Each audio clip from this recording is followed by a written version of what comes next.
Don't miss this amazing Blood Angels Army Showcase. Spiky Bits. Welcome back, Hobby Maniacs. I'm Rob Baer, and today we are taking a look at my personal Blood Angels army. Of course, this was painted by Next Level Painting, Kenny Boucher, and this is some of his older work. He didn't want me telling people that this was his older work, so between you and me, I painted this. But no, it was Kenny from back in the day. I think he has nothing to be ashamed of. This stuff looks amazing. Obviously, he's a lot better now. I like his older armies back in the day because I can emulate the paint schemes if I need to add something to the armies. The stuff he's putting out now, whoa, I don't even know. I feel like he might be using Photoshop to paint or something like that. But this one is a little bit old. It's more of a Horse Heresy style army. Each model is, for the most part, forgeable, believe it or not. There's a ton of Mark V Heresy armor, jump packs, and regular Marines back here. And then, of course, all of the special characters. You can't have a Blood Angels army without them. But instead of Sanguinary Guard, a lot of cool-looking breachers right here, painted in gold. And then, of course, the previously forged world only Tartaros Terminator armors there in the back, and of course some Mark II Rhinos, 6 of those, a Contemptor, and a lot more stuff. So let's dig into this army and get a little closer and show you just how cool it really is. Now, one of the things I like so much about this army, besides its reproducibility, so to speak, is that it's pretty well modular, which I thought was pretty dope. Now, you might remember these. These are the old Chapter House Studios magnetized turrets, because, well, though it wasn't long ago that Razorback turrets were kind of a premium. Everybody was taking them, and Chapter House came out with this really cool design that was magnetizable. These right here, barrels come out, and you can switch them out with heavy flamers, assault cannons. There's a las variant, plasma, or you can do the traditional old school Razorback build right there, and that was really cool. They sold very well. So all of the vehicles here, all the Rhinos, there's 6 of those, and the tops of the Storm Ravens can be switched out to accommodate those turrets right there. I don't know if they're still available. I don't even know if Chapter House is still actually in business, but if I recall correctly, these things were like 10, 12 bucks, something like that, which was a steal for the price that the Razorback turrets were going for back in the day. And so there is panels to flip out on there for each one to make them Razorbacks. And then on the Ball Predators, there is both turrets, the twin assault cannons or the crazy flamer thing, and the heavy flamers on the side, as well as the bolters on each side as well. And in a pinch, they can be magnetized and made into Rhinos. So theoretically, this army has 8 Rhinos, or what you see here, right? Next up is the Storm Raven, and I really like this paint job here. This is probably one of the first times I saw Kenny do that fade on the front like he does, with the cutbacks and everything. It's really cool. It's easy to do if you keep your glass out of there and then glue on the side pieces separate, or conversely, you can just tape it off and then, paint over the edges. But I think he did a really good job on these. This was kind of, like I said, some of his early work. Shh, don't tell him I told you. But I really like the fades and everything, and the little high-speed streaking and such on the back there. And there's 2 of those bad boys because, well, let's face it, Blood Angels love their Storm Ravens. Of course, everybody else has them now because of much lamenting and gnashing of teeth out there, but that's okay. I think it's always good to have at least one in your army. And then a Contemptor with some close combat weapons, aka the Furioso, in the back right there. No weapon arms, but hey, he's still gonna do some work if he gets out next to things with the Storm Raven, which he can do now. It's actually really easy to do. Of course, the Blood Angel High Council of awesomeness here.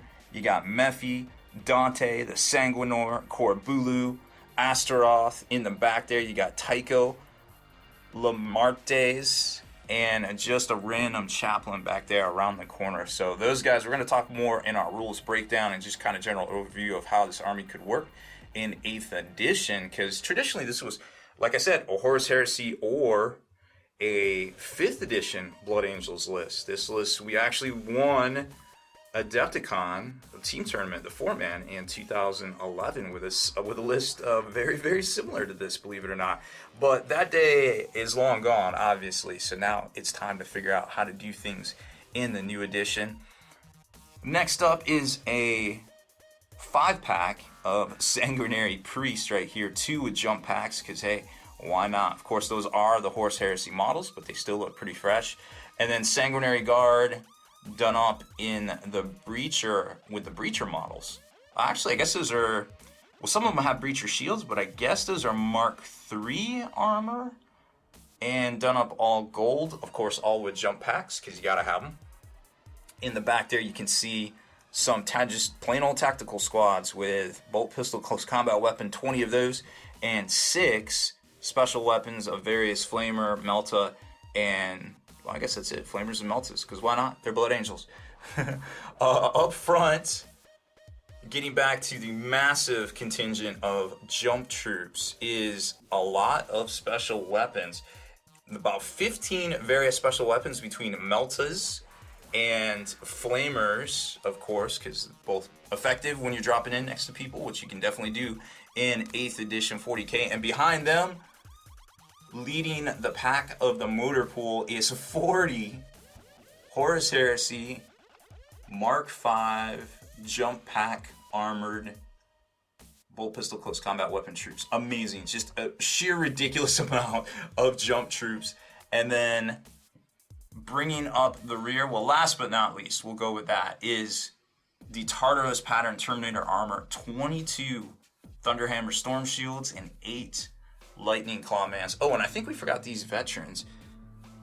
Crazy veteran sergeants with Mark IV jump packs and such. I don't know, just to throw them in wherever we need them, etc., etc. They can fill the gaps in the army. Now, let's talk about what these guys can do. Not just them, but any Blood Angels army can do on the tabletop in 8th edition. Actually, I take that back. Before we get to our rules overview, I just want to talk about the paint job on these. Like I said earlier, it's easily reproducible because these were the old Citadel paints. So all of the old reds went into making these, and some of the yellows and such, like from Reaper, like Harvest Brown and things that Kenny loves to use, worked up through the yellows. But other than that, and cut back, all the reds are cut back with black. So if you're pretty good with an airbrush, you can reproduce this pretty easily, just by laying out all of your heads and shoulder pads and such in a manner that you assemble them once you get the main bodies put together. We're actually going to do a tutorial on how to paint the similar style of base there using the grays and such, because we use the same one for our Deathcore Krieg army. So that'll be pretty easy there. So if you're looking to reproduce it, very easy to do. Just kind of get some of the still shots here, and you can kind of work it up from there. And of course, all the power weapons and everything worked up through blues and the greens as well from Games Workshop's previous line of paints. Now, those actually match the current Vallejo line of paints precisely. So all of the game color is the old G-Dub Citadel line, color matched for the most part. And so you can just use those if you are unsure of how they convert over to Citadel's current lineup of color. Now, let's talk rules. So, Blood Angels in 8th edition have a lot going for them, believe it or not. First off, they always get the Black Rage if they have the Black Rage special rule. This is a Black Rage special rule. It's not conferred by a detachment having Battle Forged or anything like that.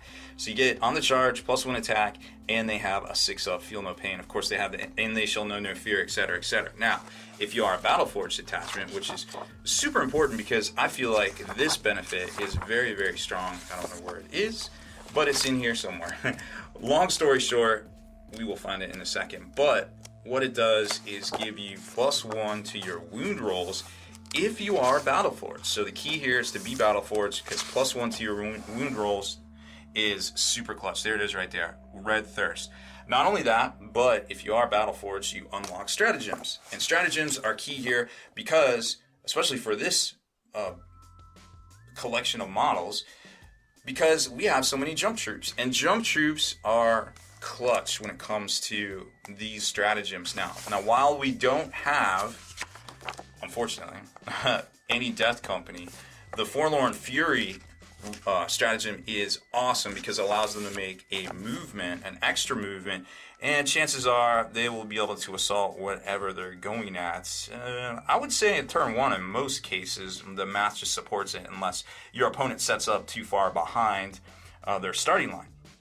Now, a couple of other great stratagems. Upon Wings of Fire for 1 command point allows you to pick up one of your jump pack troops, and, well, not troops, but your jump pack squads, and port them to another location on the table to score objectives, do whatever, contest something, etc., etc. That one is awesome. Descent of Angels can be used with the Death Company if with your jump packs you drop in and you don't use the Forlorn Fury, but if you're just dropping in with jump troops, this will get you there. Because you're dropping in, you got to be more than 9 away, but now you will be able to assault with 3d6, so chances are you'll get there. Speaking of assaulting, let's talk about not wings, let's talk about the relic. Where is it? The Angel's Wing. This thing is clutch. People have been noticing this from day one when it first came out. I think he even has a name, Slam Guineas or Slam Captain. Whichever, this guy drops in with this relic, takes the charge, whatever your prime target is, charges in, can overwatch this dude, so once they get engaged, guess what? It's easy pickings for the rest of your jump troops that land, or, somebody behind them, maybe Mephiston uses wings to get over there, and then assaults in pretty much unharmed at that point, right?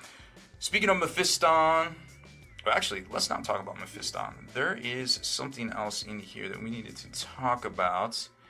I believe it was... Where is it? Oh, the fact that they can also take the Virtus Vitae allows you to get command points back as well. So remember, you automatically get 1 relic. If you spend stratagems, you could get multiple relics, so that one might be a good one to pick up unless you're paired with guard, in which case chances are you will have a way to do it with guard right there. And Mephiston, of course, is a G. We'll cover him here in a second, but let's look at the sanguinary powers just so we're on the same page. He doesn't come with an invulnerable save, believe it or not, but he does have a 5-up Feel No Pain. Wings of Sanguinius, of course, will help him get there with that 12-inch move, and then you can either choose Quickening or Unleash Rage, depending on what you want to do to get some extra bonuses as well on Mephiston. And jumping to the front, because I don't think we really need to cover what a jump pack troop does these days, I think everybody's on board with that, is the High Council of the Blood Angels, the Sons of Sanguinius. Now, personally, I don't think Dante's were taken for 180 points, so we're not going to really talk about him.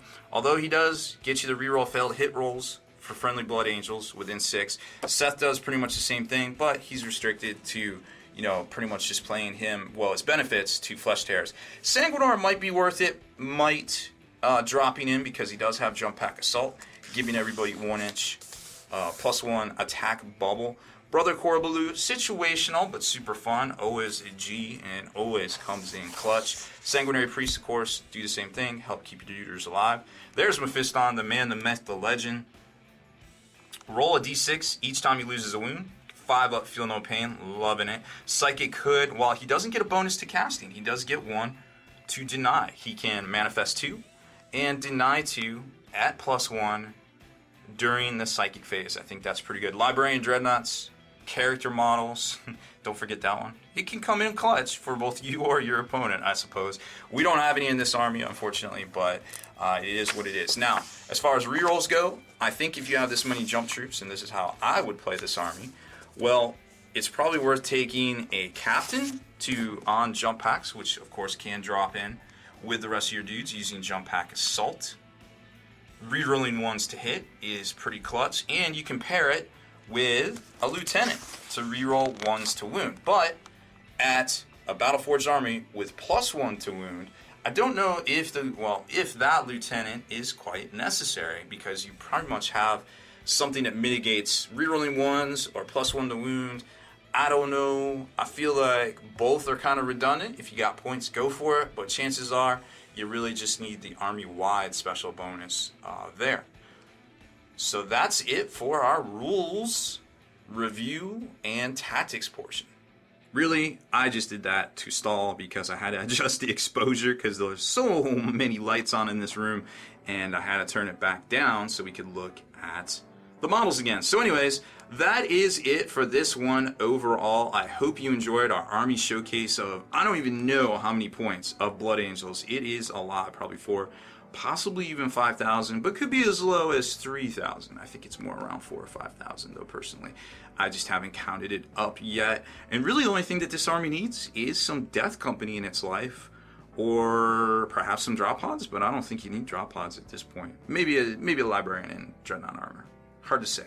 But other than that, I think this army is not only gorgeous, but also really, really good in 8th edition and pairs well with fun things like, oh, I don't know, Custodes or Guard in and of itself. So if you like these kind of features here on the channel, work out those hobby muscles, hit that subscribe button, and turn on notifications so you can be the very first to like and comment on all these features. Deleted scenes, bonus content, and all the interviews and post-game wrap-up videos can be located in the Hall of Veterans on thelongwar.net. Visit thelongwar.net today and try a week completely free with no strings attached. That's not all. Thelongwar.net is also your hobby resource for exclusive early access with an ad-free experience to all your favorite videos. Members of the Hall of Veterans gain early exclusive access to multiple hobby videos,